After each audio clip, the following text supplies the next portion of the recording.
Hello and welcome to the 127th episode of Rambling Weekly. How you doing? I'm doing pretty good. Let's see, have a wonderful Christmas sweater on. One of my friends, she got it for me. Absolutely enjoy it. It's a good one. Thank you. Yeah. So how's it been going? Hope things haven't been too terrible for you, especially at least in my area. It's gotten a bit of a cold snapped to it, so it snowed a little bit, and it's now staying cold. And I'm okay with that. I'm fine with that. I like the cold. It is enjoyable to me. Plus, it helps that there's a little bit of snow out there. If there's no snow out there and it's cold, it's a little. Ugh. But yeah. So I've been, I would say, busy, but slacking. Slacking's a good word to use for it. So it has been a mixed combination of being busy and slacking, or slacking and being busy. I've been piecing stuff together for part 2, which is nice. I'd still like more, but I mean that's fairly that's a fairly common assessment for me at this point. But that's haven't really played terribly much. I did a little bit of dabbling in is when Fred wants to play Sparking Zero, and so I've been re-downloaded that and kind of dabbled in that to reacclimate, because I hadn't played it in over a year. So that's not going to be fun when I get throttled. But that's I've been playing a tiny bit of the original Metal Max for the NES. That's fun. I like that game a lot. I like it. I like the idea behind it too and stuff. It's not like it's world-rendingly new or that's complicated or anything, but you know, post-apocalyptic, and drive around in tanks, buggies, with guns, pew pew pew, and yeah, drive around. Finding wanted, you see posters of wanted monsters, find them, put them down, and then go through and figure out what's going on. It's a fairly, there's doing the wanted stuff and then kind of rummaging around the world. It's kind of goofy in certain aspects, but trying to hit that balance. It's a I don't know. At least the first one. The first one's great. Music's great too for it. So, surprise. I'm playing a game that I like the music for. That.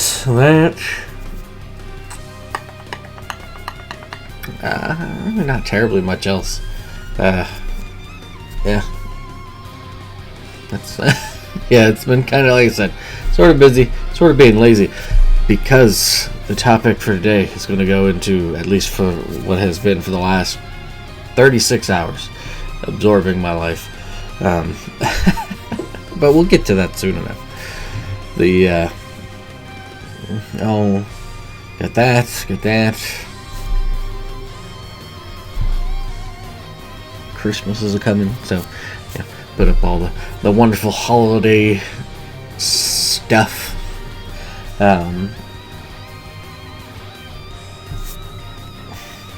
I don't think there's really much else.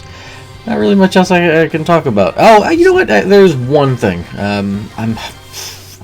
I wrote the script for it and haven't touched it since, because why not? But it's been about a week. And it's not that the video editing will take terribly much effort, because if anybody knows me, I'm not really too much for doing video editing. I just need to get the footage for it, which means I need to knuckle down. anyway, I wrote like about a 20-page script or so for the original Final Fantasy, talking about it, and a little bit different because it is something that no other YouTube person can do, and let's talk about it through me. But yeah, I like what it came out to be, so I just need to put the editing and stuff together. Probably would like to try to get it done before the end of the year. Not probably. I would like to have it done by the end of the year, but I certainly need to like knuckle down and do it. Okay. Yeah. Anyways, that is it. So here at the 5:53 mark ish, I'm going to tell you right now, if you are a fan and have not for whatever reason listened to the Protomen Act 3, be gone. Be gone with you. Disappear. You do not wish to. You don't want to. You don't want. Because I'm just going to talk about it. And yeah, because it is a rock opera kind of thing. It spoilers ahead. It is also very dark. So if that's not quite your thing, you may just want to just skedaddle and be on your way. Yeah, I certainly won't fault you for it. And hopefully you enjoy the rest of your day. So, I want to talk about metatextuality. And, where you're like taking a piece of work and you're getting involved in it outside of the work, and,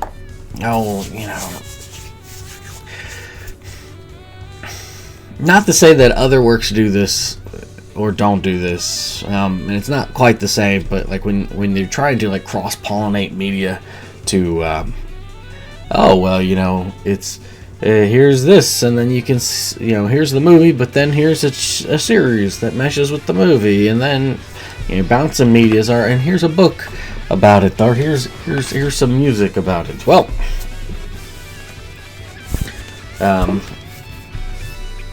the Protomen, based out of Nashville, Tennessee, I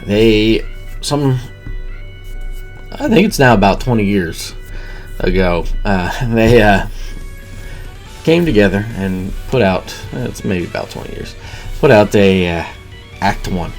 And so they are doing this rock opera, 3-part act, and it is it's like a dystopian take on Mega Man, the Blue Bomber, pew pew. And so you're like, cool, great. First album, it sounds crusty. It's kind of got this distortion to it, but like this low grade recording quality to it. But it works. It works really well. It's wearing indie on its sleeve, so to say. And the basic gist, because we're just going to go through all three of it here, is that for Act 1 is that it is, Light makes Protoman. Protoman goes out to try to stop Wily, because at this point Wily controls the city in some sort of dystopian way, kind of like a la 1984. He is this fascist dictator, and rules the city, which is the setting. Rules the city with a steel fist, iron fist, metal fist. But rules the city, and so Light makes Protoman. Protoman goes out to try to break that and fails. And then Light makes Mega Man, and then forbids him and following in his brother's footsteps, and just wants him to be with him to grieve the son that he's lost, so to say. And eventually Mega Man's like, no, I need to figure out what's going on. I need to see this myself. And he goes out, and he sees the people just kind of broken, and just like he doesn't really see anything really keeping them there, like their spirit's broken. And eventually he takes the fight to Wily, rips through all the guards and Sniper Joes, we'll say, and eventually gets to the point of being confronted, and in Mega Man's head, he's going there to avenge his brother, and also to stop Wily. But when he gets confronted, he is confronted with the fact that he cannot, because Protoman has joined Wily and has confronted him, and he's like, hey, you know, they have this interaction between each other. He's like, I've been there before, kind of thing. I know what you got going on. These people, they're not gonna rise up. They're not gonna help you. They're too stuck in their ways. They're just to borrow and paraphrase some lines that I can sort of remember at times. It's like they don't want a hero. They just want a martyr, a statue to be raised, kind of thing. They don't care. They just want to have the appearance of caring. And regardless, it comes to blows, and Mega Man beats Protoman, killing him. And because it is a rock opera, the chance of the people of the city having watched this confrontation go on, they're like, well, yeah, thanks for taking out Protoman. He couldn't save himself. How could he save us? Why are you crying for him? You're our hero now, kind of thing.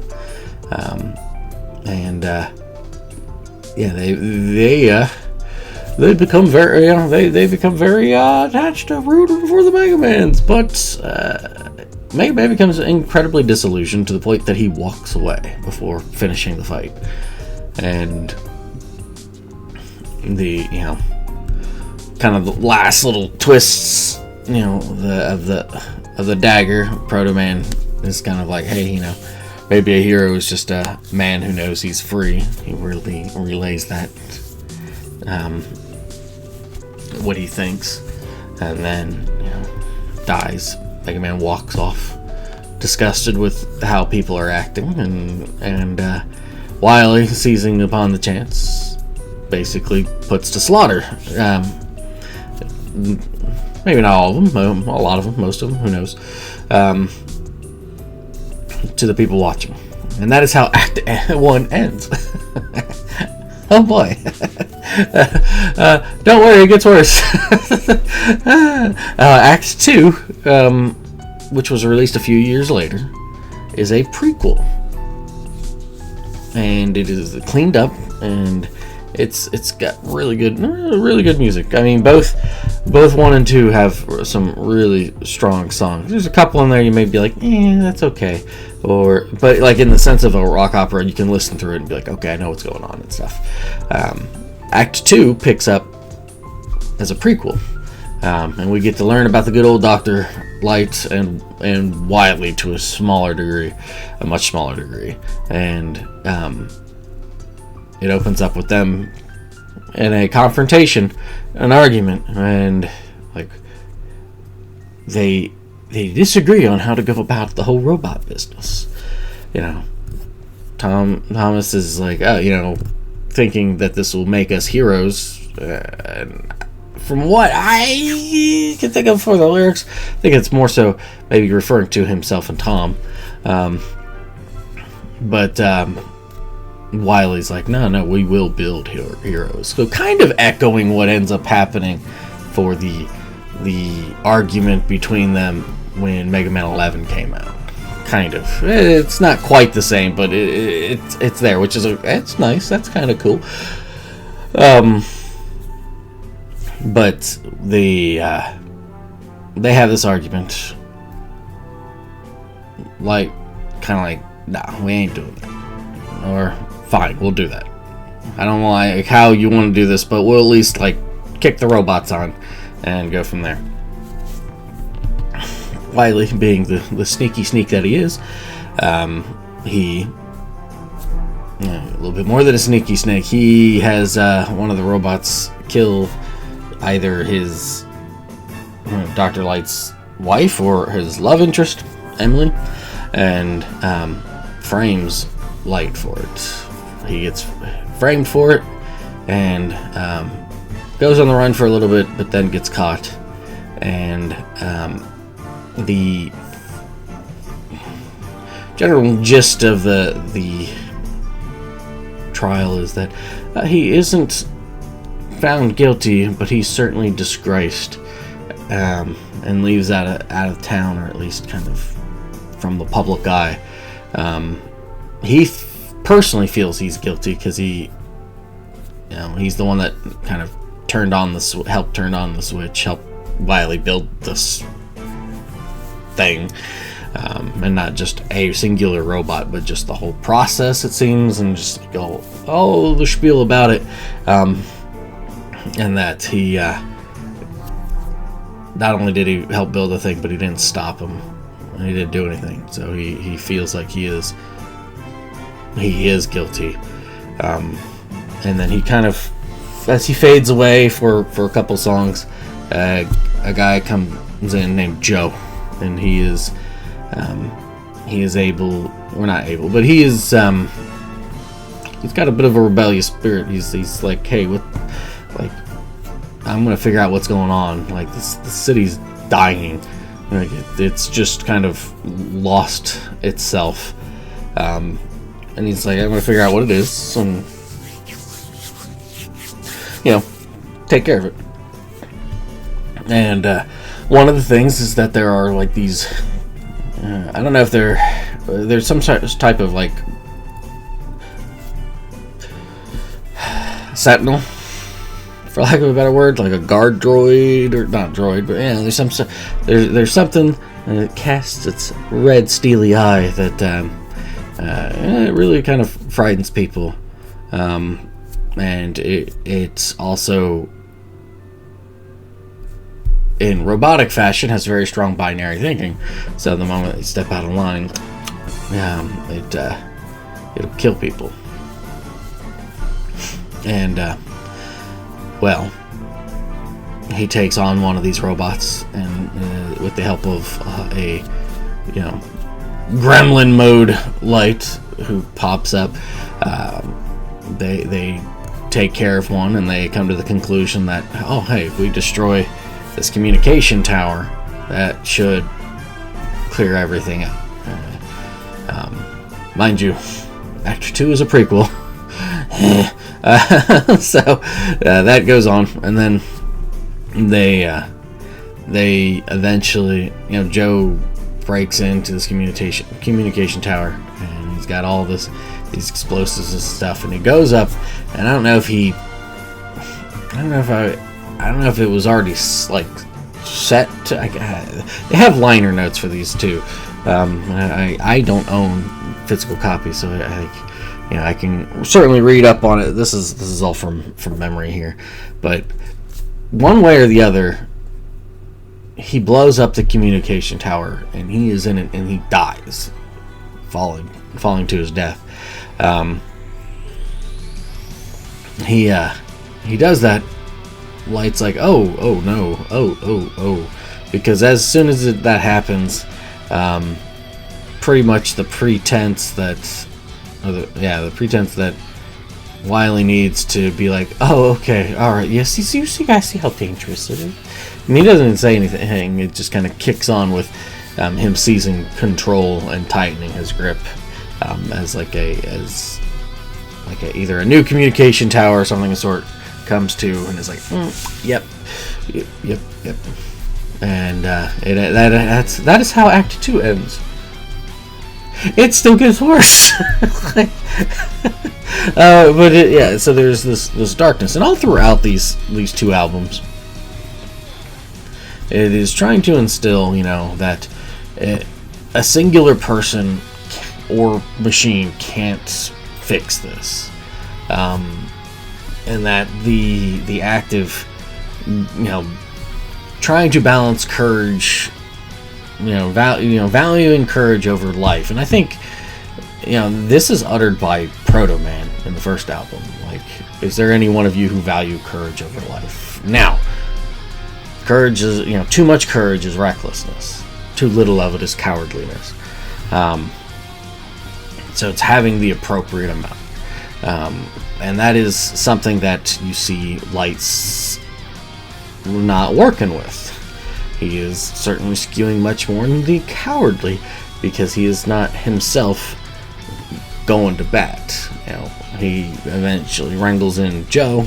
Joe dies. He builds robot Protomen. Protomen dies. He builds Mega Man. Mega Man doesn't die but becomes disillusioned and disenfranchised, disheartened. However, Light technically, in a physical sense, has no skin in the game. He's just kind of allowed this to be, and he wallows in this. And that, that's what's been going on, and that has been a problem. So that, so you have that, and then just the idea of the city coming together to overthrow this problem of Wily, and kind of like a fascist dictatorial problem. But it needs to be done with more than just somebody coming in and hammer busting it. And that in itself is, I guess, if you wanted to kind of paint it, metatextual, because one single person with some sort of disdain for a like a dictatorship or something, one single person isn't going to be able to just stop it. I think the closest, much more recent example is what we've seen with, I do not remember his last name, but the Luigi guy who popped off the CEO for, or like one of the CEOs for that healthcare company. It's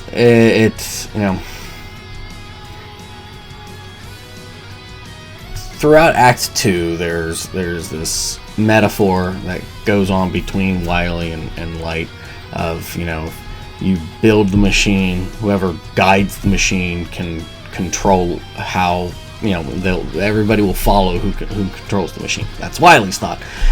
Light is, if we, eventually gets to the point, it's like, well, if we start breaking parts and they need replaced, you get a different machine. And that's his failing, because, you break parts of the machine just replaces those parts and then just keeps going.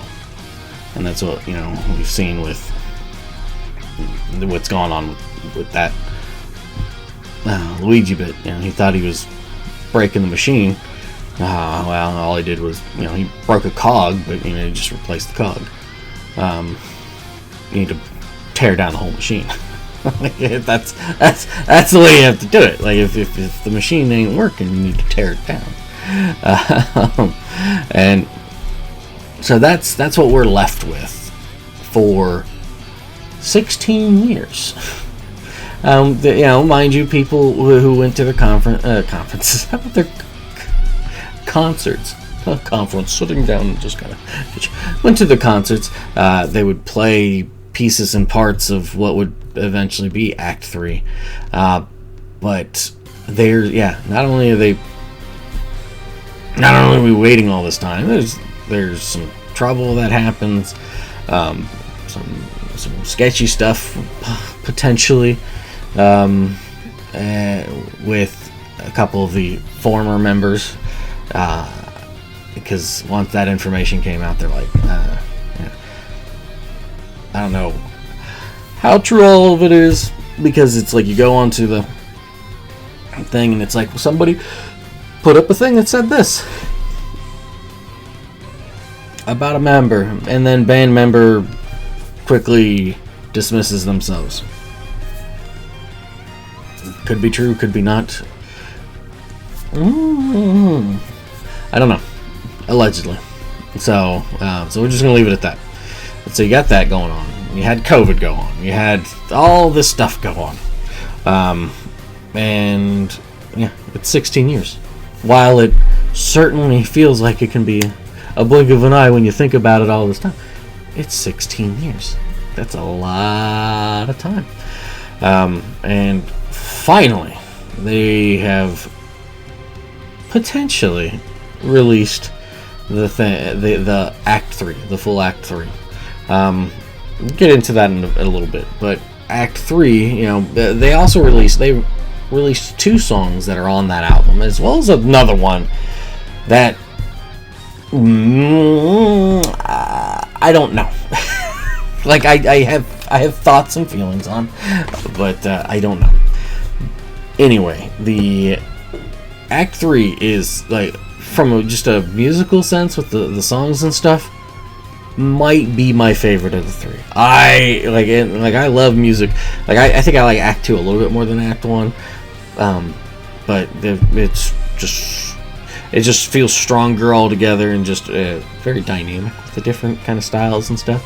Act 3 carries that torch, and they're like, so there's 15 songs. 6 of them I think are instrumentals.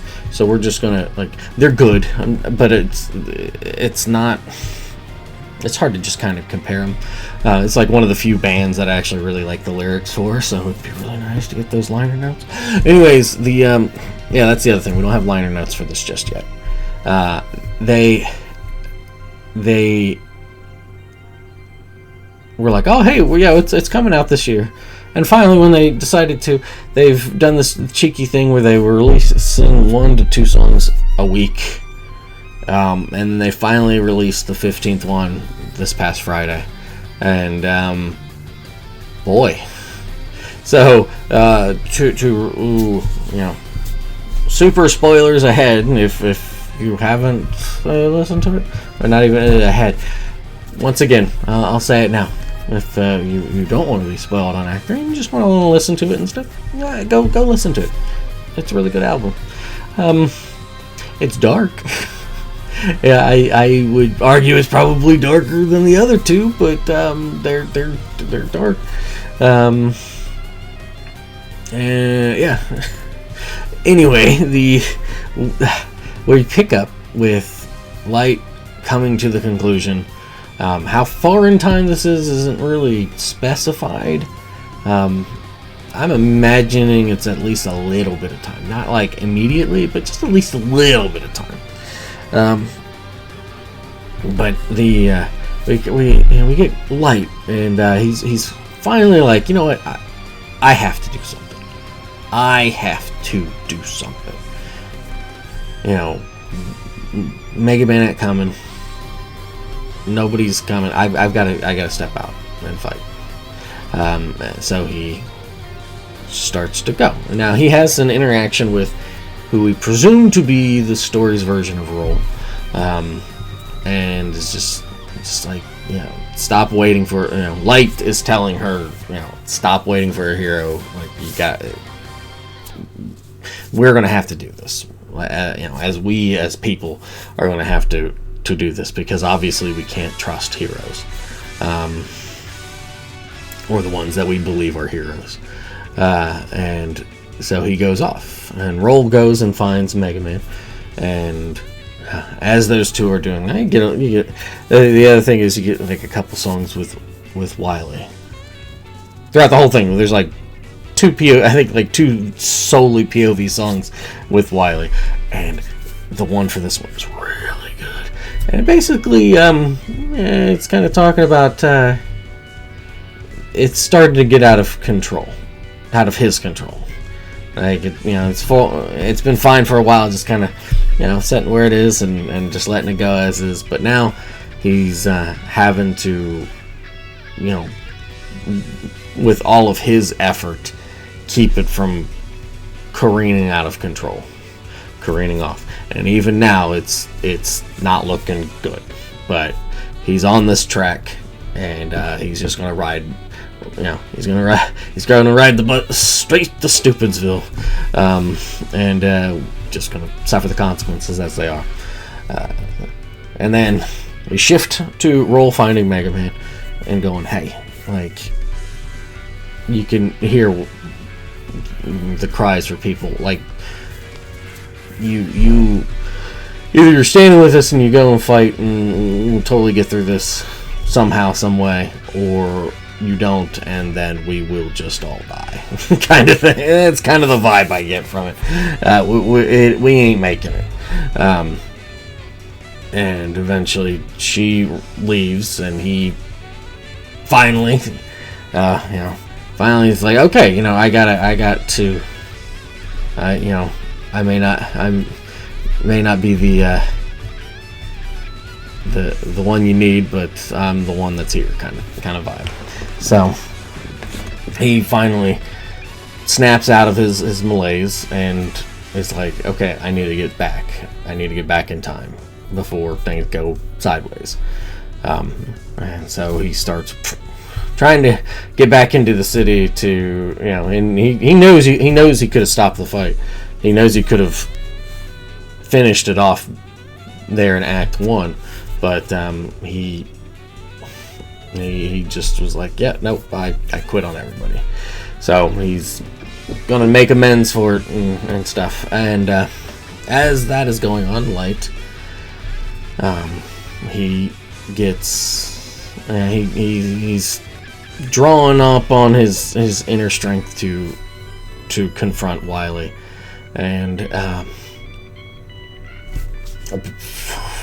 like, it is echoing the end, like the last third of Act 2.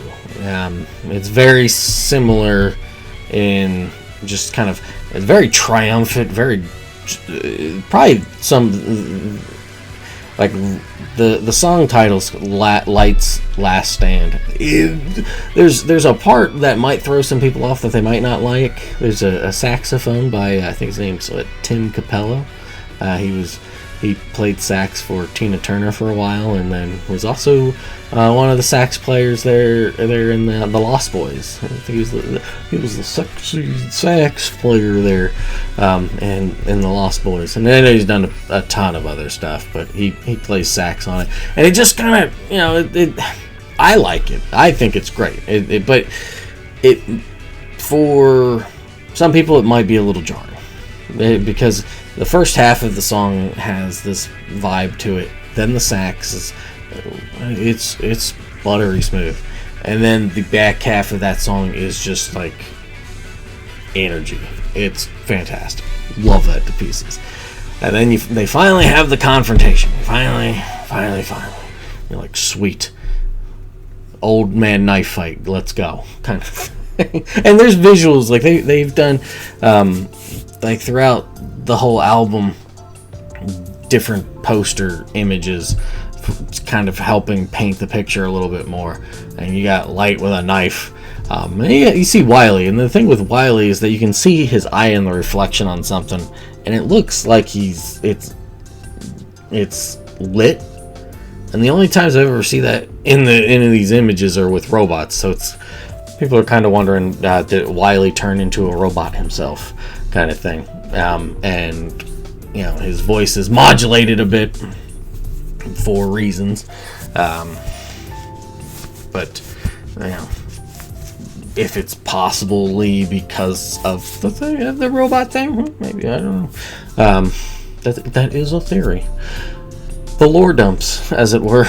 And anyway, there's this confrontation, and Light's like, you need to just turn it off. Like, just be a man and let the world be itself. Stop trying to control it. Just let it all go.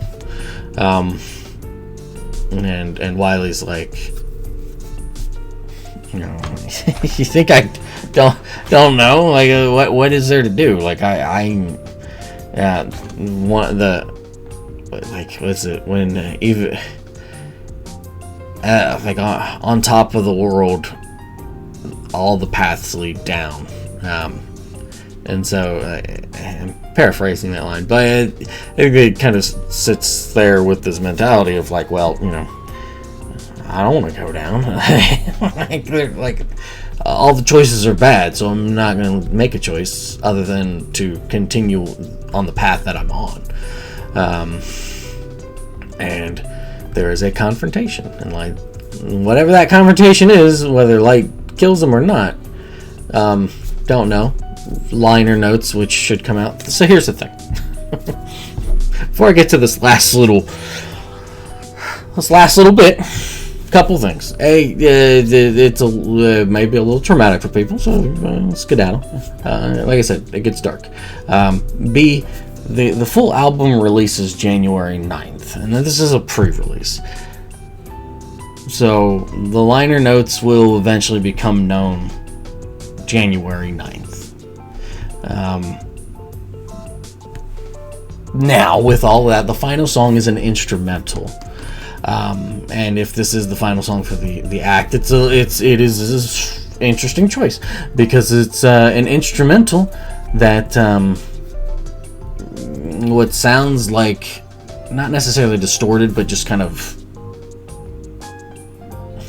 I don't say operatic, but like very,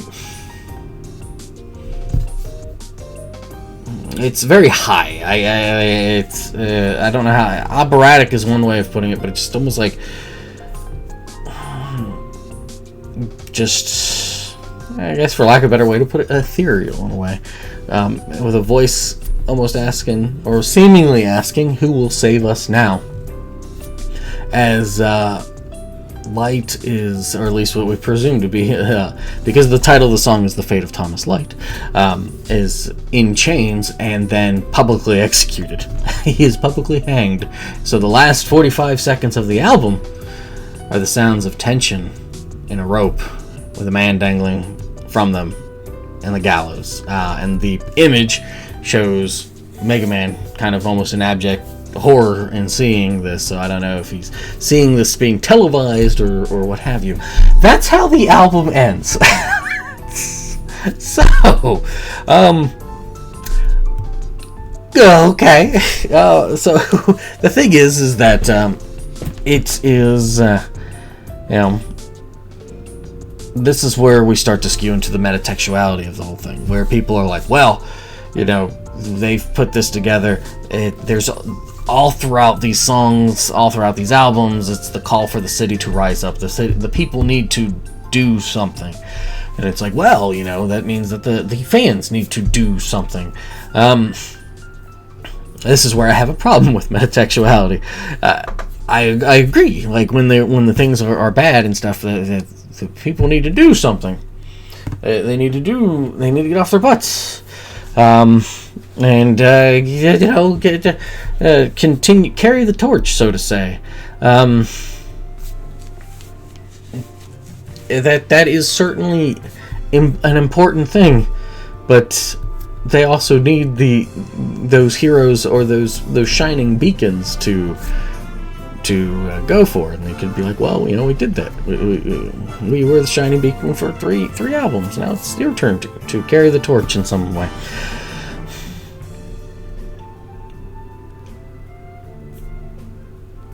Cool.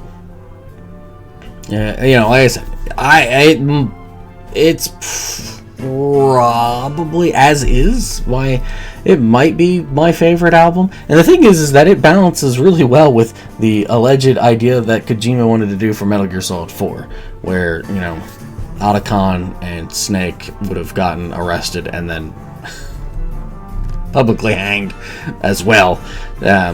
So kind of interesting that they do that, especially if you like a certain Snake Bentley 3.5 hour video dissertation about his favorite, maybe not his favorite game, but at least about his favorite character and a game that was a mistake, which is funny because he actually uses music in that of the Protomen. So I hope Snake's doing all right, because I think he was pretty. He made it pretty clear that while it certainly could work for an idea, that is not.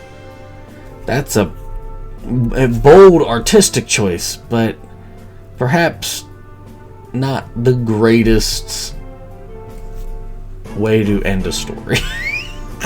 And that's the thing too, right? Is that it's that's where I think metatextuality kind of, when you're trying to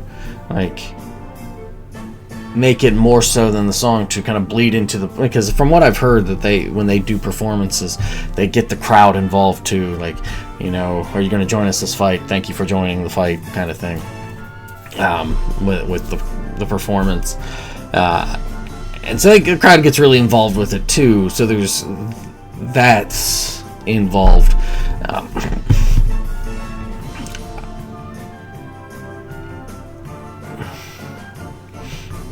My thing is that's really ephemeral, and it's also very an emotional thing that, while it may leave an indelible mark, in the same hand, I think most of the time when you do something like that, it gets washed away.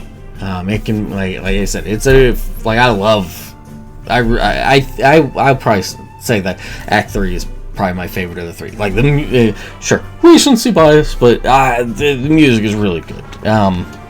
Does it sound a little bit different? It sounds a lot cleaner. Yeah. But you know what? I don't know. I think that, you know, outside of one vocal song that's really short, that isn't like bad by any stretch of the imagination. It's just kind of like, okay, you know, it's serving its purpose. The other vocal songs are just all, as the youth say, they're all bangers. They are really, really good songs, and 2 of them had already been released. So here's the thing. You know, there's this vibe that this is what we're left with, and that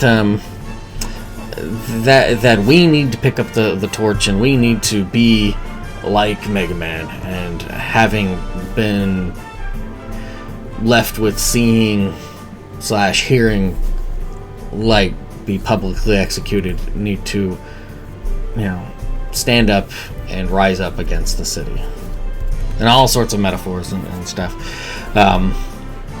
And while great, you know, you're also, think about it this way, you're also doing this at a holiday season with people.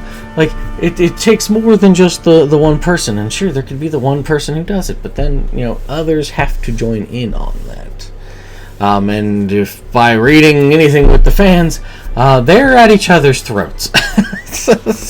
Not fully. You know, it's, but you know, some people are like, oh, this is fine as is, and stuff, and others like, you're insane. No, here, look at my, you know, Always Sunny in Philadelphia meme image of the whole, hey, here's all the lines and connections. I'm one of those folk, but like, we're just as silly in our own way.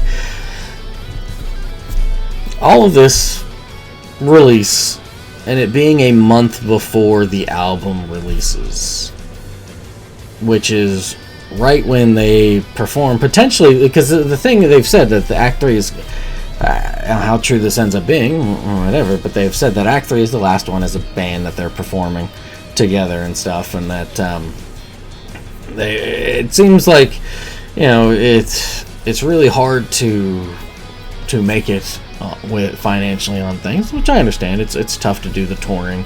You're really not making, it's all much more merch stuff, right? That wasn't that what really got, like, the, you know, they're the Ramones. The Ramones, they could have made a killing had they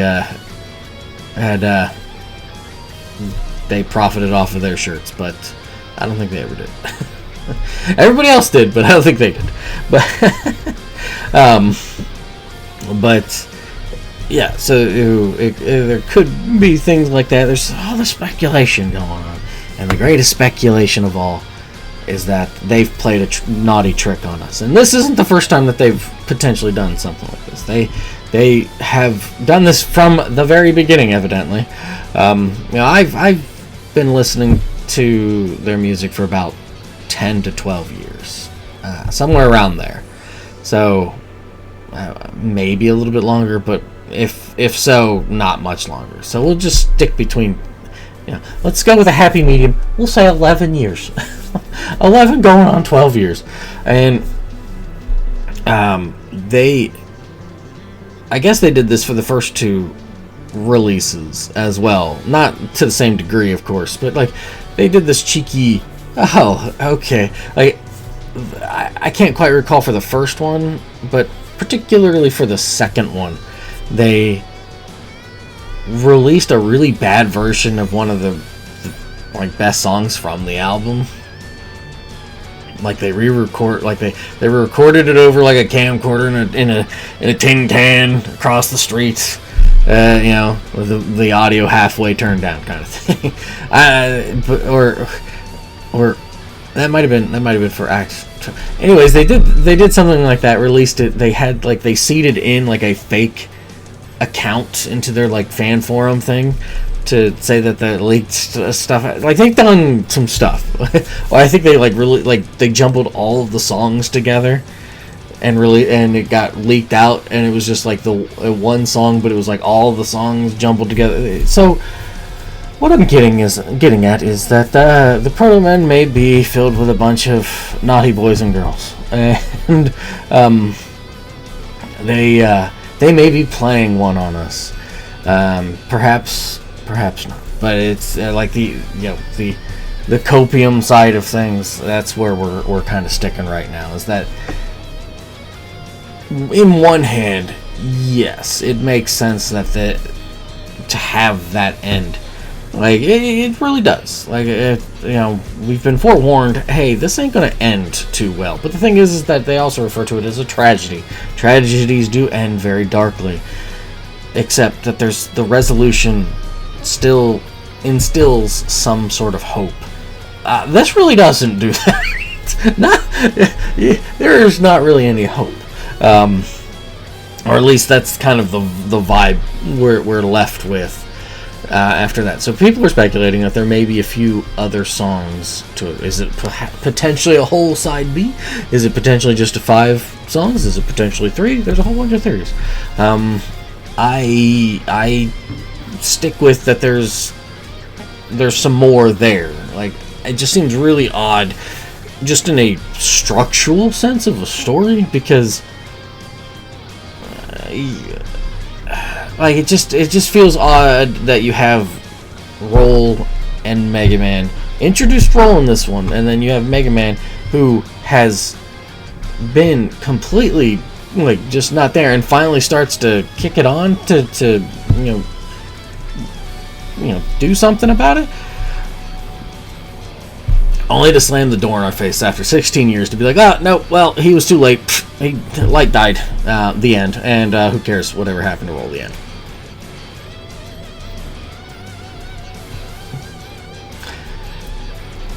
Seems to be like cutting your nose off to spite your face. And to serve as a like, well, it's a metatextual thing. Like this is it's what really would have happened. This is a really true on taking on it, and it's like, well, that don't sit too well with me. I get it. I really get it. As somebody who attempts to write things, I totally get it. To be like, oh yes, the to have that. Oh well, here's this not necessarily fully allegorical tale, but we're just gonna, this is just how true to form it is. You have robots in your story. That already there is a suspension of disbelief, so we can kind of fiddle with things. We can have a little bit of different. We can do things. It's a story. This is part of my concern with things like the whole gray morality and stuff like that. Sometimes you do need the shining example as a way to approach those sorts of things, and not simply just shrink into yourself and be like, well, okay, there's not really a point. Oh well, they did it, but they Walter Whited it. The ends justified the means, and so yada yada yada. We all die. Let's be depressed together. So, yeah, that is, I guess, my thing on it. And I say all that so all throughout this, I have left out one more other minor examples, but one very big example of something that seems a little off on the whole thing, and not just because of how unceremoniously it was just kind of like, oh hey, the end. They really a couple years ago. So here's the thing: the two songs that are on the album they were released as like as part of a single like 10 years ago. They tweaked a couple little things here for the sound of it and stuff. It sounds just as good, pretty much in line with what they are. Then back in either 2021 or 2022, they released a singular song. I guess maybe it was an EP with the other one with two songs. They released a singular song called "The Fight," which has a song. As a song, the singers are Roll and Mega Man, which alluded to light dying in the lyrics itself. So like we kind of figured it was going to be happening anyways, but it was just like, okay, that song does not show up on this album at all, and it's like, we're not gonna throw that onto the album? What's going on? So that's like a really big, like, kind of like, what's going on? Like, what? Big question mark. Does that mean that there's a whole bunch to it? It could simply mean that there's a end to track 15, a little bit of a buffer instrumental leading into the fight, and that being the end, which would work. It would work. It wouldn't like solve the problems of things, but it would be the resolution of a tragedy that would give it the hope that usually comes from it, like with Romeo and Juliet and stuff like that, or like Oedipus.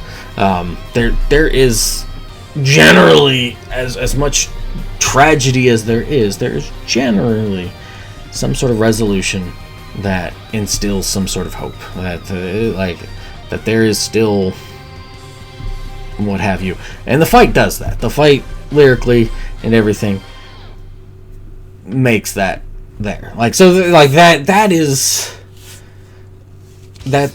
kind of where a lot of fans are kind of wondering. And some fans are like, you know what? Okay, if they leave it at that, that's fine. I'll just make the fight the last song on the thing anyways. And I'm one of those people. I'm like, okay, alright, you guys are gonna leave it like that? Yeah, I will move that fight to the end, and it works. Like, so, yeah. That is what's been absorbing me for the last 36 hours, is the Act 3. Because I had waited, because it's like, okay, I think if I would have listened to it one song, or like 1 to 2 songs a week at a time, I think I would be a lot angrier than I am listening to the whole thing. I'm gutted, because it's like, it just, like I said, it has its emotional waves to it, and it gets really triumphant. It's really cool right there at the last couple songs, and then that last one, it's like, dang, that's dang. I get it, but like, dang, like that is a bold choice, Cotton. Let's see how it plays out for them. Like, kind of that sort of thing. Like, it is something, especially, you got the whole speculation of, well, it comes out on the 9th. They don't want any recording of Act 3. And it could possibly be because they're performing at MagFest. So, and I think that when the album drops is Friday. When the full album properly drops, whether that there is more or not, hopefully it's just it can be just the fight. A little something.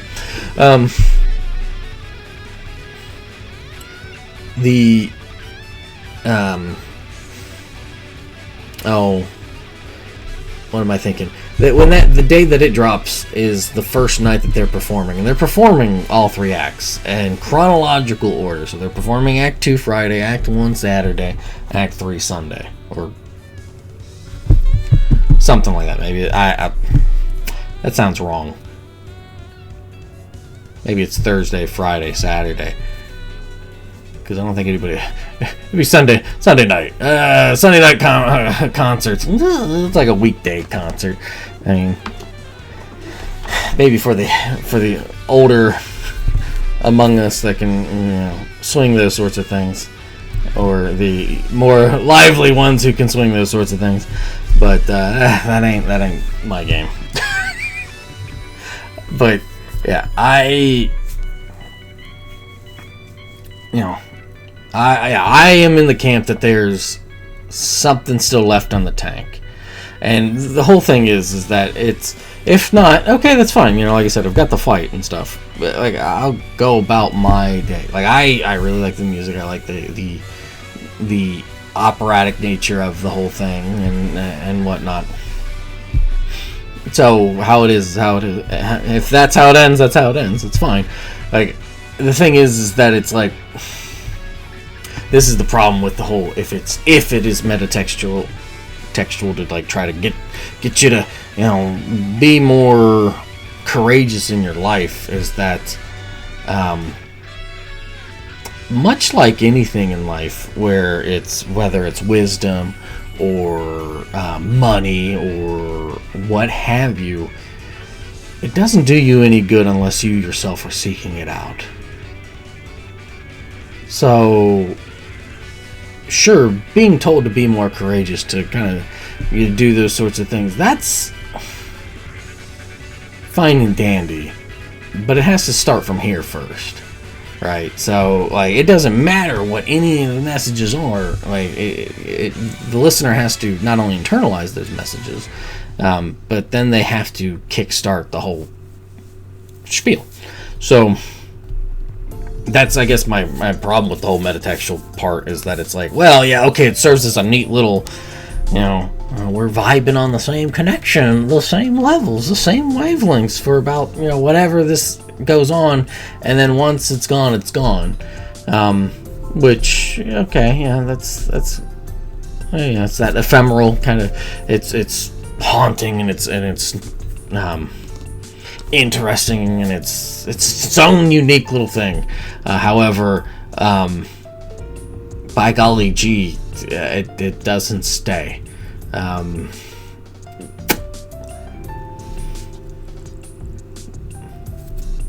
Huffing the copium, man. There's got to be a couple more songs.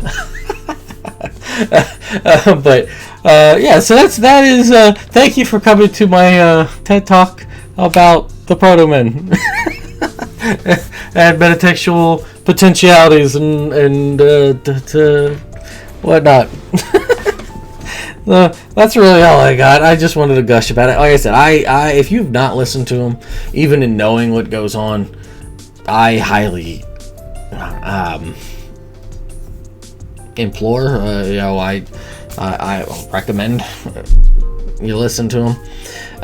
Like I said, the first album can be a little bit rough. It is short. It's only like 8-9 songs,